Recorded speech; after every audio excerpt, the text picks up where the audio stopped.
Someone arrived at the entrance of the gravity training room increased by 100 of the War God Institute. Inside the room there was a monster made of rocks fighting against a warrior. The monster attacked with its fist, but the girl jumped and dodged the attack. She started to run along the arm of the monster and clenching her fist, gave it a fierce kick in the face. Then her eyes began to shine. With a furious gaze, she began to concentrate her energy in her fist. Jumped and using her power began to fuse the skill called Divine Hand with her fist. She used the technique Mountain Collapsing Fist and gave a powerful punch to the monster. The attack was so powerful that it created a shock wave which destroyed the body of the monster into pieces. With an exhausted expression, she landed on the ground, put her hand on her waist and began to pant heavily to catch her breath. She was the first genius of the War God Institute of the 3 overseas islands. Just then, the door of the room opened and the man in grey, who had his arms behind his back, asked her how the synchronization with the Divine Hand was going. Upon hearing the master's voice, she brought her hands together and bowed her head before him as a sign of respect. She sat on top of the rocks and with a sincere gaze reported that synchronization was at 95%. She explained that under normal conditions, she could perfectly execute her melee skills using the Divine Hand. However, there were still certain imperfections with both golden skills since spiritual energy conduction from the Divine Hand had not yet achieved perfection. The master began to observe her.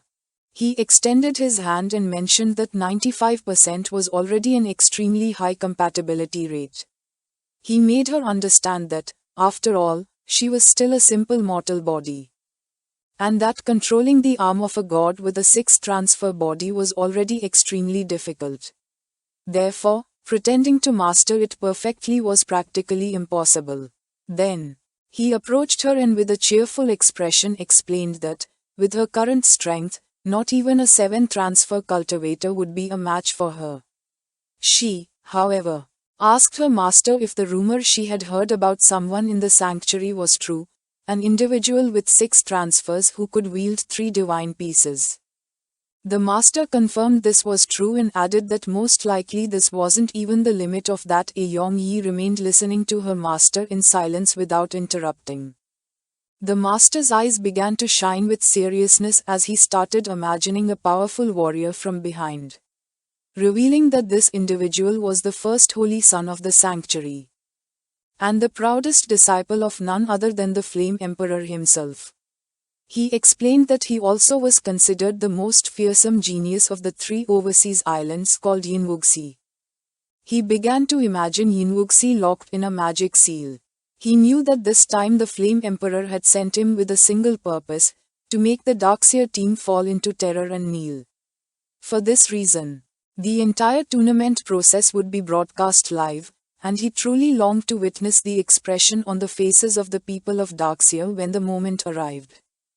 Today was October 24th of year 739 and Jiang arrived at Magic City Port, escorted by guards.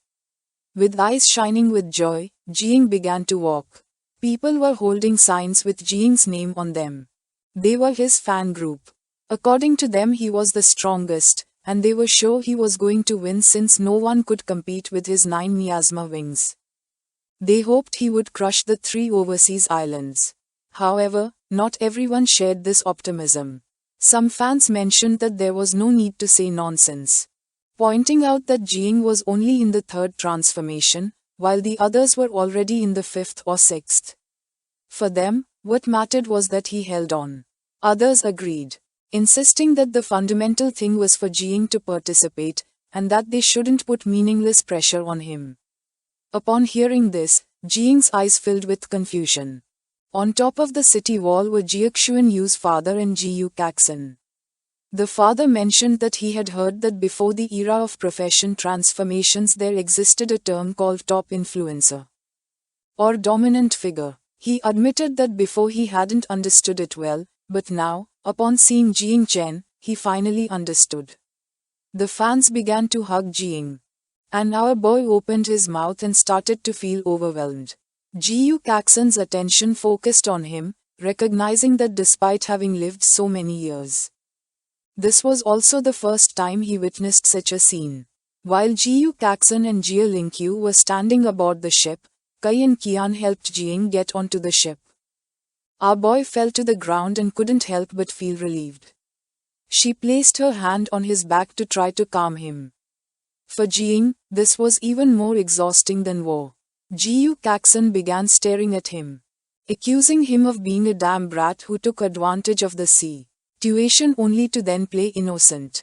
Jia Lingqiu extended his hand to one side and revealed that these three were the good companions he had found for him after searching everywhere. Jiang stood up and began observing them carefully, while on the other side, Kai and Qian hid behind him. The man wearing glasses was Meng Xingcheng, leader of Huron Academy, 6th level and bearer of the title Supreme Sage of Confucianism and Taoism. He adjusted his glasses with his fingers, and while his eyes were shining with joy, magical circles appeared around his body. He assured Jiang Chen that he should not fear being without friends on his journey, for there was no one in the world who did not know him. The long-haired man was Jiang Mingqiu, the first prodigy of Wudang, 6th level and master of the secret of Teichai, master of the supreme secret of Teichai. While energy was emerging from his body, he began to with a serious gaze. Kai and Qian began to whisper, mentioning that one was an exhibitionist and the other more reserved, which made them very easy to remember. Jiang turned to her and his eyes widened in surprise. He admitted with laughter that, saying it that way, it was much easier to remember them. Right after, he asked his new companions to please take care of him. They promised to protect him well. The attention of Jiu Kaixun and Jia Lingqiu focused on our boy, and their eyes widened in confusion.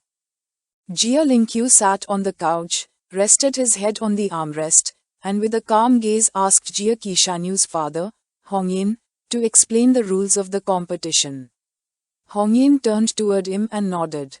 He extended his hand and made a magical hologram appear, explaining that, first, this competition would take place on a small island located between Demon City and the 3 overseas islands. This island was called Tianyong Island, and for this reason the grand tournament was also known as the Tianyong Grand Competition. Everyone began to observe the hologram in silence. His eyes were filled with seriousness when he revealed that the first round would be the qualifier of the Void God ranking, established by the 3 overseas islands. He explained that the Void God realm was a world created from the sea of spiritual consciousness of a 9th-level demonic whale's body.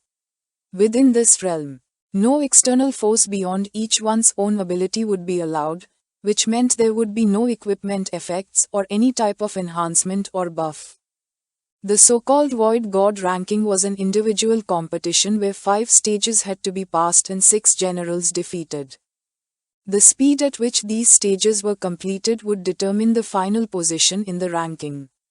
Passing all 5 stages meant overcoming basic tests of 5 attributes: strength, speed, constitution, endurance, and spirit. Ultimately, what was evaluated was each participant's most fundamental strength. Jia Lingqiu began to observe them, extended his hand and with a smile made it clear that the part about defeating the 6 generals meant, as its name indicated, that they had to defeat 6 generals. He explained that 6 intelligent androids were guarding the gate and by eliminating them, one could pass the stage.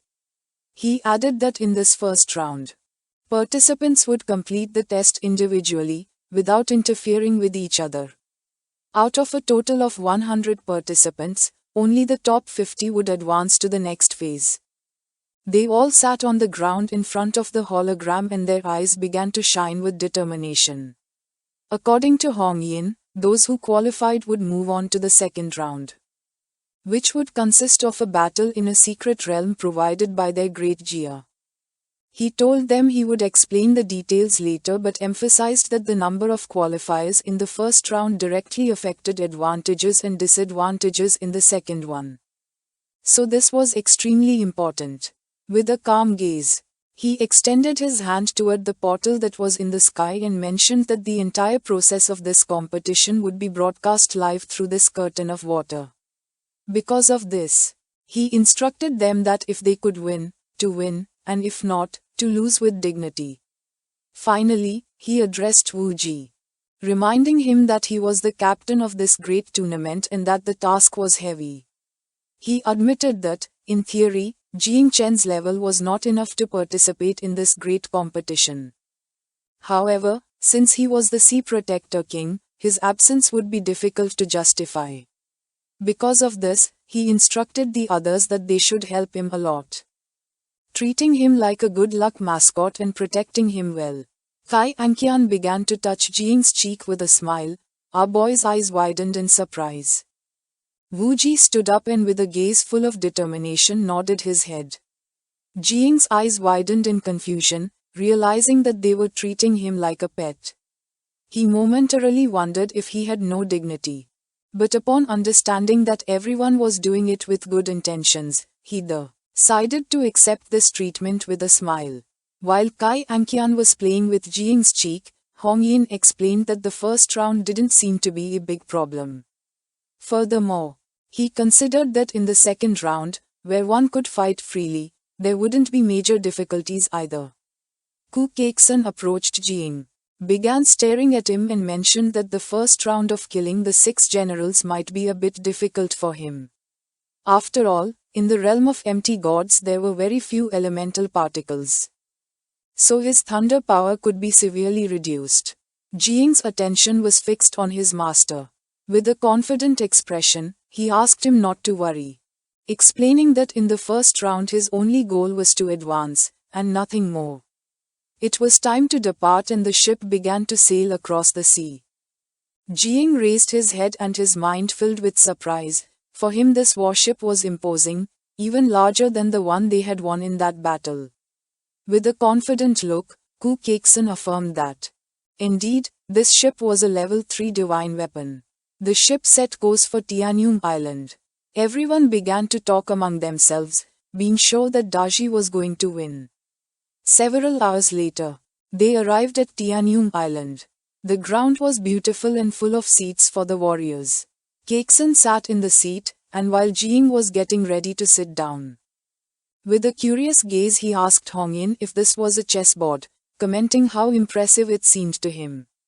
Hong Yin, who was sitting in the seat, crossed his arms and legs and told Jing that this was called the Board of Stars, although it was a first-level divine weapon. It didn't have much use and at most could trap someone, being essentially pure spectacle for showing off. A woman with purple hair brought a tray with badges and with a smile explained that it was an identity kit to enter the empty divine world. All participants were asked to take one according to their name and carry it in their hand. Jing extended his hand and grabbed one of the badges. With a curious expression, he turned toward Kekson and asked if the contestants from the other side had not arrived yet. Her attention was fixed on our boy. With a smile she asked why he was in such a hurry, reminding him that there were still 10 minutes left. Just at that moment, several warriors descended from the sky and arrived at Tianyong Island. Their attention was fixed on Jing. Among them was also Yin Wuxi. Then Gongyin felt furious and got up from the chair, shouting to ask who they thought they were fooling and what was so funny about using a magical treasure for one of their own to make a sneaky entrance. With a calm expression, Ding Chengqiu, who had her arms crossed, asked him to stop drawing attention. Waji began staring at them intently, feeling a very strong presence. He realized that at least 5 of them were equipped with divine parts and the main contender from the sanctuary, Yin Wuxi, had at least 3 of them installed. Then Gongyin sat back in his seat, crossed his arms and became furious again. He couldn't believe how arrogant those bastards were, to the point of not even bothering to hide their presence. Ding Chengqiu remained silent. Waji explained to her that the first round would not be a problem, but asked her to meet with him as soon as possible in the second. Kai Anqian began licking her lips and with a smile she made it clear that, against the big idiot from the Magic Institute, the one who had fused with the Eye of God, She had a 50% chance of defeating him. Neng Zinken's attention was fixed on his opponents and, with a calm look, he stated that they should leave for him later, the one from the Five Elements Institute. He explained that although he might not be able to defeat him, at least he could keep him busy. With a confident expression, Zhang Mingqiu adjusted his glasses and asked to be left with the beauty from the Academy of the God of War, stating that, when the time came, he would teach her to recite poetry mouth to mouth. While Wu Ji's eyes were shining with rage, he admitted to Jiang Chen that he was not sure he could defeat Yin Wuxi. He warned him that if he faced him later on, he should surrender and retreat immediately. Seeing that even Wu Ji wasn't sure about this, Zhang's eyes filled with confusion. While Yin Wuxi's eyes were shining with evil, he began to point at himself with his finger and made it clear that Jiang Chen and Feng Yun Wu Ji were going to die. With a murderous gaze, Zhang gave a thumbs down and with an arrogant smile, sarcastically questioned if they were really that fearsome. He declared that he would have to memorize each of their faces well, just in case. At the crucial moment, he forgot to kill one of them. This is the end of the video. If you guys want to see the next part,